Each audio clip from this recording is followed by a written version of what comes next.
بسم اللہ الرحمن الرحیم۔ السلام علیکم ناظرین، دین دنیا چینل میں آپ کو خوش آمدید کہتے ہیں۔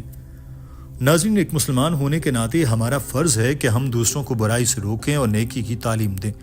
اسی چیز کو امر بالمعروف و نہی عن المنکر کہا جاتا ہے، اور یہ ہم امت محمدی کا شیوہ ہے کہ ہمیں پیغمبروں کا کام کرنے کی تلقین کی گئی، اور یہ ہدایت مردوں اور عورتوں دونوں کے لیے یکساں ہے۔ مگر اس میں ایک جگہ پر جا کر اختلاف آ جاتا کہ جہاں عورتوں کی تبلیغ جماعت میں بھیجنے کے سلسلے میں علماء کے دو نظریے اور دو رائے ہیں۔ بعض علماء اس چیز کی اجازت نہیں دیتے تو بعض دور حاضر کے تقاضوں کا ذکر کرتے ہوئے اس کی اجازت دیتے ہیں۔ مگر قرآن و حدیث میں اس حوالے سے کیا ارشاد فرمایا گیا، یہ ہم آج کی ویڈیو میں جانیں گے، جہاں ایک مسلمان خاتون نے ڈاکٹر ذاکر نائک پر بھی اعتراض کیا کہ آپ تو عورتوں کو بھی تبلیغ کرتے ہیں اور مردوں کو بھی، مگر خود اس محفل میں نہیں جاتے جہاں عورت لیکچر دے رہی ہو۔ اس خاتون نے کہا کہ میرا یہ سوال ہے کہ مرد حضرات تو دائی بن جاتے ہیں اور تبلیغ کا کام کرتے ہیں، وہیں دوسری طرف عورتیں بھی ہیں جو داعیہ ہیں۔ ان دونوں میں فرق یہ ہوتا ہے کہ مرد حضرات عورتوں کی مجلسوں میں بھی دعوت و تبلیغ کرتے ہیں۔ اگر اکیلی خواتین کی مجلسیں نہ ہوں تو کم سے کم مخلوط تو ہوتی ہی ہیں، مگر خواتین کو صرف خواتین کے مجالس تک محدود کر دیا جاتا ہے۔ ایسا کیوں ہے؟ کیا خواتین کو حجاب پہن کر مردوں کو تبلیغ کرنے کی اجازت ہے؟ اگر نہیں ہے تو ایسا کیوں ہے؟ ان کے پاس اس صورت میں کیا آپشنز بچتے ہیں؟ My question is it permissible for a Muslim lady to make public talks for dawah if she wears hijab? If no, what are the other options? Thank you. Doctor Zakir Naik نے اس بہن کو بتایا کہ واقعی ایسا ہی ہے۔ اگر خاتون دعوت کا کام کرے اور یہ صرف اور صرف خواتین کے سامنے ہو تو کوئی مسئلہ نہیں۔ میری اہلیہ بھی داعیہ ہیں، انہوں نے ہزاروں لاکھوں لوگوں کے سامنے لیکچرز دیے، اور صرف بھارت ہی نہیں بلکہ دنیا کے کئی ممالک میں انہوں نے تبلیغ کا کام کیا۔ سعودی عرب، دبئی، امریکہ، کینیڈا سمیت کئی ممالک میں انہوں نے لیکچرز دیے، اور انہوں نے بھی صرف اور صرف خواتین کے مجالس کے اندر ہی تبلیغ کا کام کیا۔ جہاں تک خواتین کے مخلوط مجالس میں تبلیغ کے کام کے تعلق ہے تو اس میں مختلف قسم کی آراء ہیں۔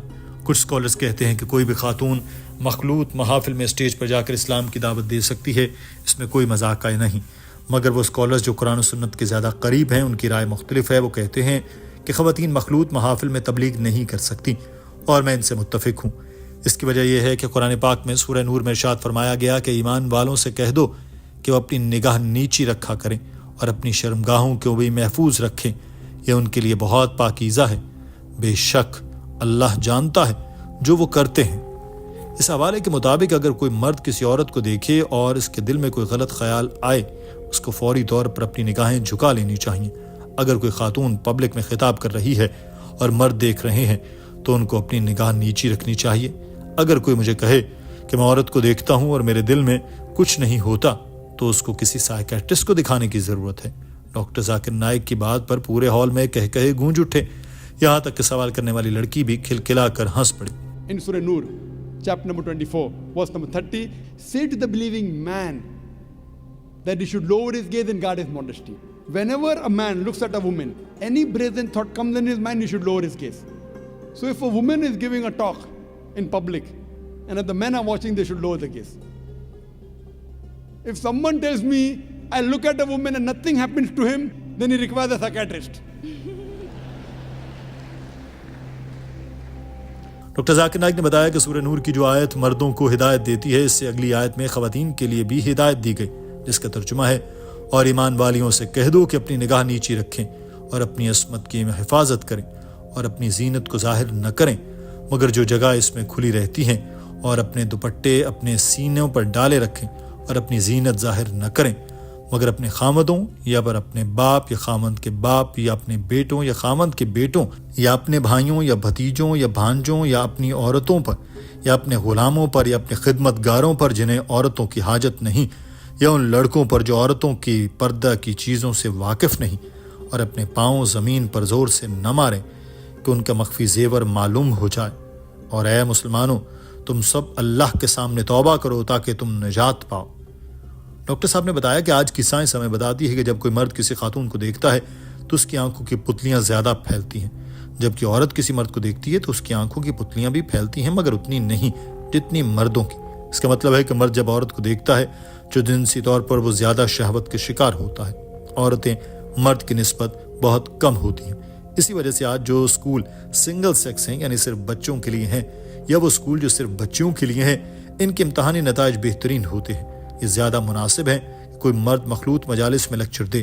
جب میں یہاں لیکچر دے رہا ہوں اور مجھے دیکھ کر کسی کے ذہن میں کوئی خیال آتا ہے تو اس کو فوری نگاہیں جھکا لینی چاہیے، یا میں لیکچر دے رہا ہوں اور میرے ذہن میں کسی کو دیکھ کر کوئی برا خیال آتا ہے تو مجھے بھی نگاہیں جھکا لینی چاہیے۔ A man teacher teaching a woman audience than a woman teacher teaching men audience. Scientific research. In spite of that, if any woman looking at a dai, including me, if some unashamed thought comes, even should lower your gaze. But a woman is less excited as compared to a man. That's the reason I agree with the second group of scholars who say for a woman to give lectures in mixed gatherings, it's not permissible. Doctor Zakir Naik نے بتایا کہ میں پیس T V چلا رہا ہوں اور ہم سختی سے اس چیز پر عمل کرتے ہیں کہ اگر ہم اپنے ٹی وی اسکرین پر کسی خاتون کو دکھا رہے ہوں تو 3 سیکنڈ سے زیادہ نہیں دکھاتے۔ اس بارے میں شریعت کچھ نہیں کہتی کہ کتنے سیکنڈ دکھانا چاہیے، یہ ہمارا اپنا اجتہاد ہے جس میں ہم نے مشاورت کے ساتھ مل کر فیصلہ کیا۔ چاہے کتنا بھی شائستہ لباس پہن رکھا ہو، عورت پیس ٹی وی پر 3 سیکنڈ سے زیادہ نہیں آتی۔ بہن، میں ان اسکالر سے اتفاق کرتا ہوں جو کہتے ہیں کہ عورت کو مخلوط محافل میں تبلیغ کا کام نہیں کرنا چاہیے اور دعوت کے لیے اسٹیج پر آنا ضروری نہیں ہے۔ آپ انٹرنیٹ پر ای میل یا کتابیں لکھ کر دعوت و تبلیغ کا کام کر سکتی ہیں، اس میں کوئی مسئلہ نہیں ہے۔ دعوت دیتے وقت اس چیز کا خیال کرنا ہے چاہیے کہ مرد مرد کو اور عورت عورت کو دعوت دے۔ کچھ ممالک میں نے دیکھا کہ ایک مسلمان دائی ایک غیر مسلم لڑکی کو اکیلے میں تبلیغ دے رہا ہے۔ آپ صلی اللہ علیہ وسلم نے فرمایا کہ اگر مرد اور عورت ایک کمرے میں اکیلے ہوں تو تیسرا شیطان ہوتا ہے۔ میں بھی اکیلے میں کسی خاتون کو تبلیغ نہیں کر سکتا۔ While doing dawah, preferable man does to a man, woman to a woman, male to male, female to female. In some countries I go, a man, a Muslim dai, talking to a non-Muslim girl in closed doors, doing dawah. Our beloved Prophet Muhammad sallallahu alaihi wasallam said, "Na mera man and a woman alone in a closed room, the third person is the devil." Even I cannot do dawah to a woman one to one, no. Doctor Zakir Naik نے کہا کہ کچھ صورتحال ایسی درپیش ہوتی ہے کہ جہاں کوئی خاتون سمجھ نہیں پا رہی اور اسلام قبول کرنے کی راہ میں کوئی مسئلہ رکاوٹ ہے اور میرا اس سے بات کرنا ضروری ہو تو میں اس چیز کی پابندی کرتا ہوں کہ میرا محرم میرے ساتھ ہو۔ ایسی صورتحال میں یا تو میری بیوی میرے ساتھ ہوتی ہے یا میری بہن ہوتی ہے یا پھر اس خاتون کا شوہر اور بھائی وہاں موجود ہوتا ہے، اور اس ملاقات میں بھی نگاہیں نیچی ہی رہتی ہیں۔ یہ اسلام ہے جو ہمیں شائستگی سکھاتا ہے۔